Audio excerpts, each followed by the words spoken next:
మరింత పెద్ద స్థాయికి చేరుకోవడానికి అవకాశం అనేది ఉంటుంది. కాబట్టి ఫస్ట్ ఆఫ్ ఆల్ మీరు ఎవరైనా చదువుతాము అన్నటువంటి వారు పీజీ సెట్ అయితే తప్పనిసరిగా రాయండి, మంచి ర్యాంక్ తెచ్చుకోండి. యూనివర్సిటీ స్థాయిలో ఫస్ట్ 100 ర్యాంక్ ఉన్నట్టుగా మీరు చూసుకుంటే ఆంధ్ర యూనివర్సిటీలో వస్తా. ఆంధ్ర యూనివర్సిటీ స్టూడెంట్ మా ప్రిన్సిపల్ సార్ కూడా అక్కడ 2-3 పీజీలు అయ్యాయి సార్. అలా చూసుకునేటప్పుడు మీరు చదువుకోగలరు. ఫస్ట్ ఆఫ్ ఆల్ నా తరఫున నేను సార్ అందరూ మాట్లాడారు. ఫస్ట్ మనం కష్టపడాలి, కష్టపడిన తర్వాత మాత్రమే ఫలితం ఆశించగలగాలి. మనం కష్టపడకుండా మనం ఫలితం రావాలంటే దేంట్లో కూడా రాదు.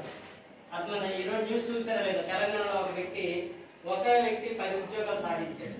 ఎన్నాళ్ళ ఆ ఉద్యోగం రాలేదంటున్నారా మీరు?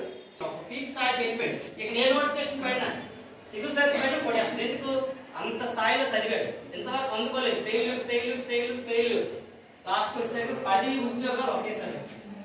ఎందుకు వచ్చాయంటే అతనికి ఏ పేపర్ అన్నట్టు ఎవరికి మన స్టేట్ బోర్డు మన ఏపీ తయారు చేయని, లేదా భారతదేశం మొత్తం ఎవరైనా క్వశ్చన్ పేపర్ తయారు చేయండి, మొత్తం సంక్షిప్తంగా జ్ఞానం మీద నేర్చాడు కాబట్టి అతను ఏ జాబ్ అయినా పొందగలరు. మీరు కూడా 1-2 ఎగ్జామినేషన్ రాసి తర్వాత వెనుదిరిగిపోయి మా వల్ల సాధ్యం కాదు అనుకోండి.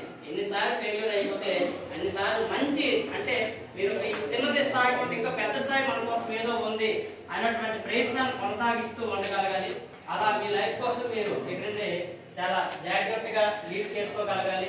అంటే డిగ్రీతో పాటు సార్ అందరూ చెప్పారు, పిల్లలు ఇంటికాడ పిల్లలు అవుతుంటారు కాబట్టి మీరు కుటుంబ బాధ్యతలు ఇవన్నీ మీకు ఉంటాయి.